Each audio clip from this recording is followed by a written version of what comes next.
The flop. It makes or breaks your hand. The next 2 shows are dedicated to the strategy behind evaluating that flop and the strength of your hand and making the right moves. I'm all in.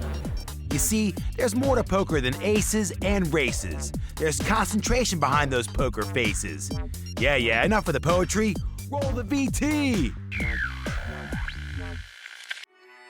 There's no right or wrong way to play poker. There's not one method that will guarantee success, but there are ways and means for you to maximize your chances of winning.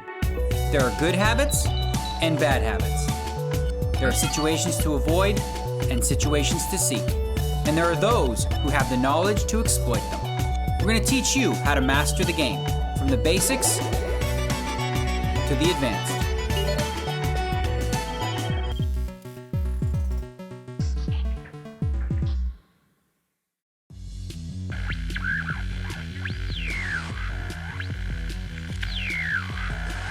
In our last show, we examined our opponents and the methods we can all use to gather information. Today, we study our own game and what to do when you make a hand. As everybody knows, it's not what you've got, it's what you do with it that counts, and this show is all about how you exploit the hands that you've been dealt, from recognizing its strength to maximizing your winnings. The show takes in poker from all over the planet, but today, we're off to Vegas to feature some action from the North American Poker Tour. And then it's over to Dublin for a hand from the European Poker Tour.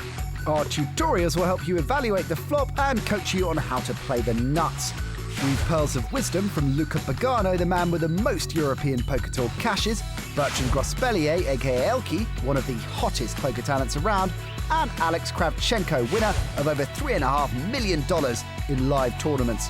All that plus 2 pieces of analysis from Daniel Negreanu, arguably the best out there. Plenty to come then, and we start with your tutorial, evaluating the flop. The flop is a turning point in any hand. Your whole cards can turn into the absolute nuts or garbage. However, most of the time you'll be somewhere between those 2 extremes. What we present to you here is a simple system for you to measure the strength of your hand and take the appropriate action. Here are the 4 categories. Note that these categories refer to made hands only. We'll talk about draws in the next show. The first category is very strong hands. Flushes, straights, sets, 2 pair or better basically. For example, here you flop a spade flush, which is definitely a very strong hand. Here you have top 2 pair, another very strong hand. Here the player has flopped a full house, again a very strong hand. Oh my goodness, what a flop for Gustafsson. When you flop a very strong hand, you're ahead in the vast majority of cases. Usually, you should play aggressively and very rarely fold. Once in a while, a slow play is in order, but more on that later in the show. The next category is strong hands. A strong hand consists of over pairs. That's a pocket pair which is higher than any of the community cards. And top pair, top kicker. Top kicker usually means an ace. If you're holding a pair of aces, the top kicker would be a king. With a strong hand, you're ahead most of the time. You're just not quite as certain as with a very strong hand. Therefore, aggressive play is still in order, but be more careful. If the stacks are large and you are facing a big raise, a fold is usually appropriate. The third category is mediocre hand. Any pair other than top pair is considered a mediocre hand. What to do with it heavily depends on your exact holding, the number of opponents, and the community cards. Let's consider 2 examples. Example 1. In the first example, you are holding top pair with the second best kicker. It's almost a strong hand, and you have only 1 opponent. You will be ahead most of the time, and aggressive play is justified. Example 2. In this example, your hand is pretty much worthless.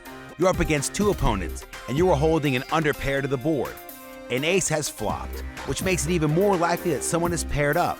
Just check and fold this one. Don't throw away any good money after bad flops. The fourth category is trash. To flop trash is to make no pair or draw on the flop. If this happens, you have almost no hope to win the hand at the showdown. Bluffing once in a while is a good idea, but usually you should just fold. So to recap then, we're suggesting a simple category system to measure the strength of your hand after the flop has been dealt. Is your hand very strong, mediocre, or trash? If it's strong or very strong, play it aggressively. If it's mediocre, take care, especially if there are multiple opponents. And if it's trash, well, fold it. It's perhaps hardest to play a mediocre hand that's any pair other than top pair. But how do you know what to do with these kind of hands? Well, let's look into the vault for an example.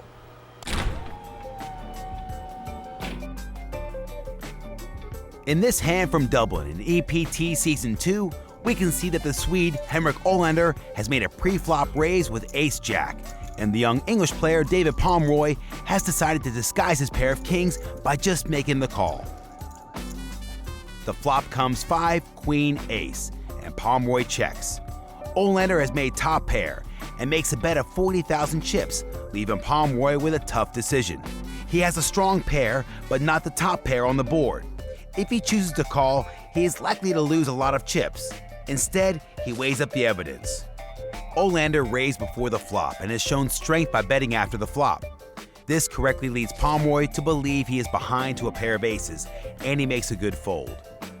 When you are left with a mediocre hand after the flop, you will often have to make tough decisions. It's important to use all the information available to you to help you get them right. Thanks, Christian. We'll bear that in mind. And if you want to learn more about poker, then go to pokerstars.net. I think it's time we covered a bit more poker lingo. I'm all in. On the flush draw. It's at least a flip, right? I run better than that. You have to steal the odd time. No sweat. Here's a few more terms. Chop. No kung fu skills here. A chop pot is another name for a split pot, where both players have the same hand and take half the chips each. It's going to be a split pot. Dominate. One player's hand dominates another's when both of them hold one matching card, but their second card is different. The player with lower unmatching card finds themselves dominated. Rainbow. If there are no two community cards with the same suit, it's a rainbow board. And therefore, a rainbow flop is a flop with 3 different suits on. Simple as that. Okay, this is level 2 show 5, and we're looking at the power of the flop, people. Don't you just love it when you flop a monster? Question is, what do you do next? When you have a strong made hand, you don't really have to worry about being behind. Tray 6-7, Doyle flops a set. What you do have to worry about is draws. Here's a typical situation with a very strong made hand. Here you have 2 pair and there are 2 opponents who have checked to you. It's almost certain that you're ahead. There are some very good reasons to bet now. 1. There are lots of potential draws that might hit on the turn or river. Any spade could make someone a flush. Someone could also hit a straight with any 10, 9, 8, 5, 4, or 3. And a 7 can make them 3 of a kind, or would counterfeit your 2 pair as any ace with a better kicker would have you beat. 2. Action-killing cards may arrive. Even if none of those scare cards hits, they can still hurt you to allow your opponent to see another card. If they have a pocket pair, for example, and another overcard to that pair comes, it's doubtful that they'll stay in the hand if you bet now, which gives you another reason why you should have bet on the flop. 3. Poker is about winning chips. You need to build the pot over all streets to get it really large. You can make much bigger bets on the turn and river if you increase the pot size by betting the flop. So now that you know that you should bet, the next question is how much to bet. Let's go back to the top of the hand. Here the total pot is $22. The stacks are about $200 each, so there's a lot of money left to be won. Your aim is to win your opponent's entire stack, so bet big, about the size of the pot. The big blind folds and the other opponent calls, so the overall pot is now $62. The turn card is the deuce of clubs, not a scare card. The opponent checks to you, and you're in the same situation as you were on the flop, so you bet big again. $50 is about right. Your opponent calls. And here you go again. The river card didn't change much, and your opponent checks. so you should bet again because you're most likely ahead and might get paid off. Your stacks are smaller than the size of the pot, so you might as well put them all in. Your opponent thinks for a while and then calls. He shows ace-queen and your two-pair wins. He made a somewhat loose call, but your aggressive play forced him to make a decision, and he made the wrong choice. Recap. The basic plan when flopping a very strong hand is the same in most cases. Be very aggressive and bet or raise on every street. If the stacks are large, you should bet big most of the time, usually between 3/4 of the pot and the full pot. If the stacks are small, it's okay to bet less. There are some situations that call for a slow play, but we'll talk about that in the next tutorial. Time for Daniel Negreanu to analyze a hand for us, which today comes from the Ukraine and shows us why it's important to protect your made hand from developing draws.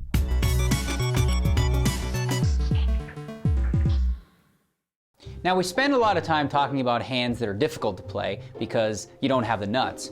But what happens when you have a really, really strong hand and you're bet into?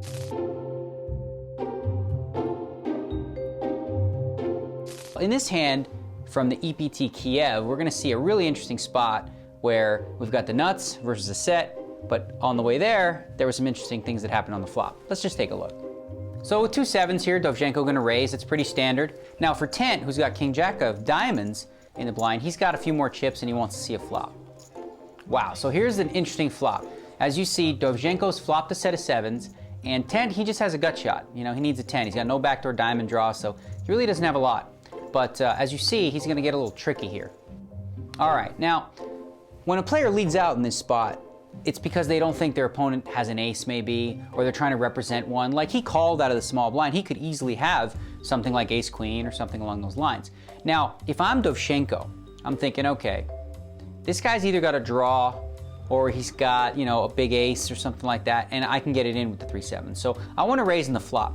You want to get the money in before the board gets too scary. As you can see, there's 2 spades, and you know, there's an ace and a queen there, so a straight card might come off, a spade might come off, and if that happens, it'll kill your action. So I think the better play here is to raise. Let's see what Dovzhenko does. So he's just called, and look at this, a miracle card for 10. Now, Dovzhenko's in bad shape with a set of sevens, and really, it's going to be very difficult for him to fold now. And Tent's going to make a healthy bet, hoping to get raised now, obviously, because he's got the nuts. And this is the right play. Now you have the nuts, you've bet this flop, you have to bet the turn. Because if you check the turn, it's too likely that your opponent will check back a mediocre hand. But he probably will call if he has an ace. So you want to bet the turn with the straight. And also you want to protect against a possible flush draw. So in both cases, the aggressive play with the nuts was the right one. Dovzhenko here moves all in with the sevens, sees the bad news, he's up against a straight. But in this hand, I like the way Tent played the turn with his big hand, but I'm not so sure I think that Dovzhenko played it right. I think in that case, he probably should have went ahead and raised the flop. Not a huge mistake, marginal, but every little mistake counts. So you always want to think about that when you have big hands as well. It's not just that simple. I've got a big hand, it doesn't matter what you do. It always matters what you do.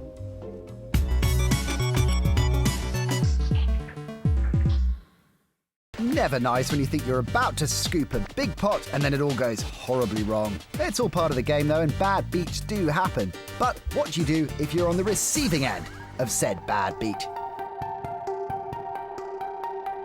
Lows and highs are an important aspect of the game. If you want to be a successful player, you must learn how to manage this kind of feelings. Every time that you put your emotions at the table, every time that your emotion can affect your style of game, then probably you're not gonna do the right thing at that time. Try to prepare yourself mentally that bad beats happens in this game. This is the part of the game. Always really hard to get a bad beat, especially when it's really deep in a tournament, because I mean, as long as you're in a tournament, you really have to forget it as soon as possible and try to play your best game until the end. Yeah. As long as you keep your head straight and focus and concentrate on your game and don't blow up, it all evens out in the end. Learn to control your emotion, cut your high, manage your lows, and keep trying.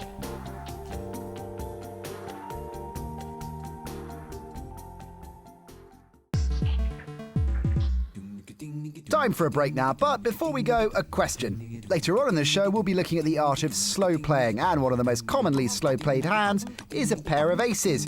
So our question is, on average, how often are you meant to be dealt a pair of aces? Is it A, once every 86 hands, B, once every 221 hands, or C, once every 464 hands? We'll give you the answer after the break.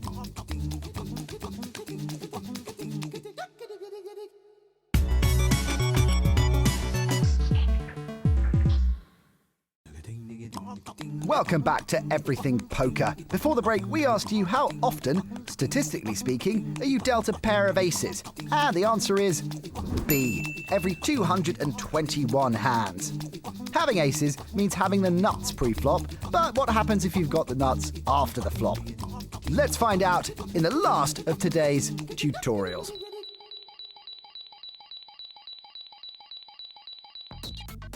As we said in the previous tutorial, it's usually advisable to be aggressive when holding a very strong hand, but there are some situations that call for a slow play. It could be very risky, but if all the following conditions are met, it's definitely better to be deceptive and check your monster. Your hand needs to be strong enough to give away free cards. If you have the nuts or a monster hand, you're in a comfortable situation and you can afford to lay a trap. If you think your opponent will fold to a bet, you should check. The ultimate aim is to win as many chips as possible with your monster, so you want to keep them in the hand. By slow playing, you want to induce bluffs if your opponents catch up a little bit to get action. If the first two conditions are met and you think you might get action on later streets, go for the trap. Let them hang themselves. I'm all in. Now let's have a look at an example and see if the three conditions are met or not. Here an opponent raises pre-flop. You call with pocket eights on the button and the big blind calls. The flop gives you a full house. Sick. The big blind checks and the pre-flop raiser bets. Now you can either slow play by just calling or you could raise. Let's go through the three criteria. Your hand is definitely strong enough to slow play. You're holding a full house and your opponent can't have more than 2 outs. The flop probably missed both opponents. The big blind will likely fold no matter what you do. The pre-flop raiser probably has either 2 high cards, in which case he'll almost certainly fold if you raise, or an overpair where your aggression could scare him away. Overall, it's pretty likely that everybody folds if you get aggressive. If your opponent is holding overcards, he might make a big pair on the turn. If he has a pocket pair already, he probably thinks he's ahead and will often bet again.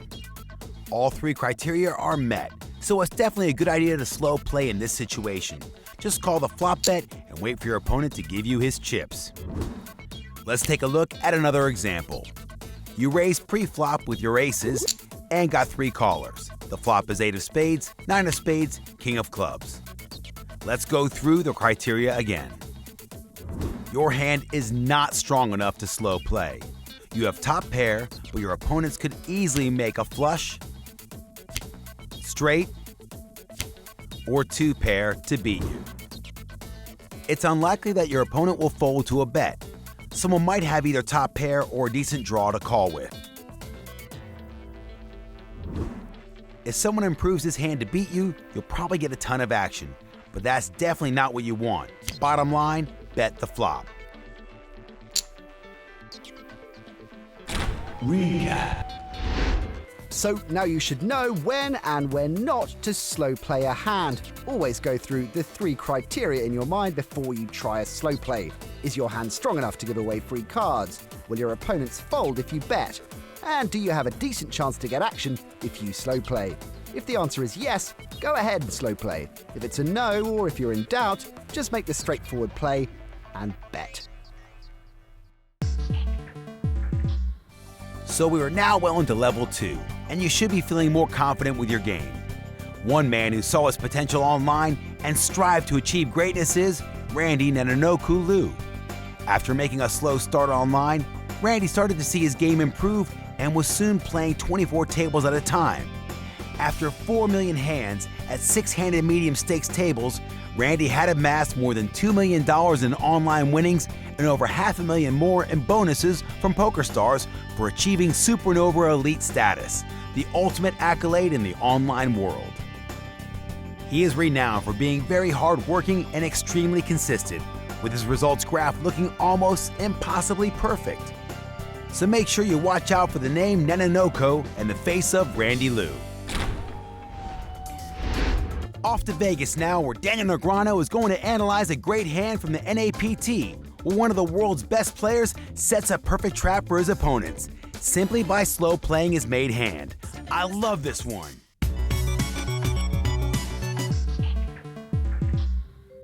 We play Texas Hold'em to flop the nuts. Flopping a full house is a dream, but the work is not done yet because you still have to figure out how to maximize value. One of the ways to do that is to set a trap for your opponents. This next hand we're gonna see, Tom Marchese does exactly that.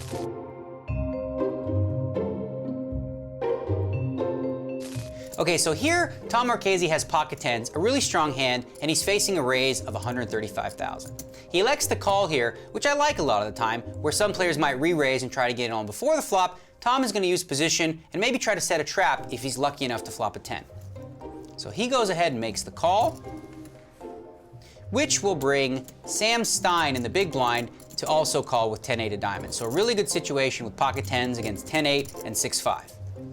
And there you have the miracle flop. You've got pocket tens, the flops come 10-3-3, and lucky for you, Sam Stein called and he's got a 10 as well. Not only that, Paredes also flopped the flush draw, so he's probably gonna get action here if he doesn't do anything too stupid by going all in or something ridiculous like that. Both players are gonna check over to Marchese, and this is a spot where you think, well, hey, you know what? I've got a full house, why not bet? But Tom is too smart for that. He knows that if he has all the tens locked up, it's unlikely that anyone has anything really that strong. So what he's gonna like to do here is just check, hoping that if someone has a hand like king-queen, they'll catch a queen or a king. If someone has pocket sevens, maybe they'll catch a 7. Whatever they have, he's gonna assume that they're drawing almost dead, that he can't lose this pot, so why not let them draw? In a lot of situations, you wanna protect your hand, but when you have a hand this strong, what are you worried about? There's nothing to protect. What he's hoping for now is a really good action card. And the turn card does not disappoint. The 4 of diamonds improves both of his opponent's hands, but they still can't beat him. Now you see Sam Stein here with top pair and a flush draw. Not only that, Paredes has the flush draw that he flopped, also an open-ended straight draw. So both these guys think they've got a real chance. Little do they know, Marchese's sitting there with the nuts. He can't lose this pot. Sam, understandably, is gonna bet here with a top pair and a flush draw, feeling like he's got the best hand. No one bet the flop, no reason to be worried. With the big draw behind him, Paredes is of course gonna call, figuring he can catch a deuce, a 7, or a club. Now here's the interesting part about this hand. Tom Marchese can raise here, but I think he's trying to slow play it even further. He figures, you know what? If someone has a flush draw, hey, last I checked, a full house beats a flush, so why not let them make their flush? He doesn't want to move them off their hand. He wants to allow them to make the strongest possible hand they can, because he knows no matter what they catch, they're not gonna beat his hand. Beautifully played so far. He's getting maximum value. And this card should help him even more. A deuce on the river has helped Paredes. He's just made a straight. Of course, straight doesn't beat a full house, but strangely, Sam Stein is still gonna bet here with just his pair of 10s. He feels like it's the best hand, and he's gonna look for a little value. Now Paredes, he's just made a straight.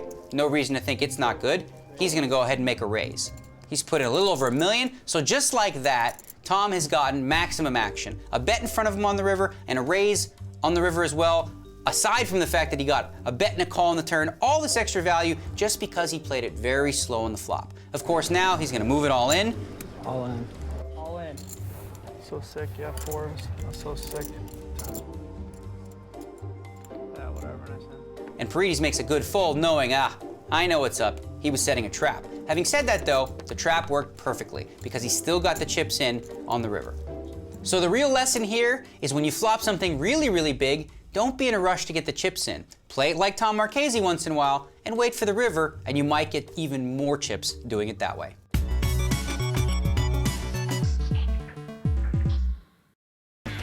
Well, that's just about your lot. If you want to watch the show again, recap previous episodes, or join the series at a more advanced level, then go to everythingpoker.com. Well, another step closer towards learning everything you wanted to know about poker, but we're not there yet, so let's review what we've covered today. We analysed the different categories of made hand and explained how the strength of your hand should determine the way it's played.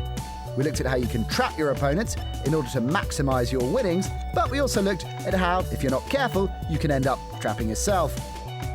Plus, the bros gave us some words of wisdom to help us deal with those nasty bad beats.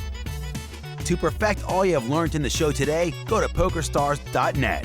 Once on the site, this week's task is to play your made hands in accordance to the advice we learned in today's show.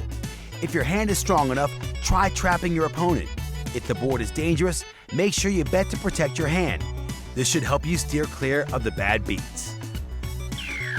Coming up in the next show, we study the different types of draws you'll find yourself holding and the factors which determine how they should be played. We'll cover one of the most important weapons to add to your arsenal, the semi-bluff. And we hear what it's like to take down a major title in your own backyard. And finally, we test the nerves of some icemen of the game. Or not. We'll see you next time.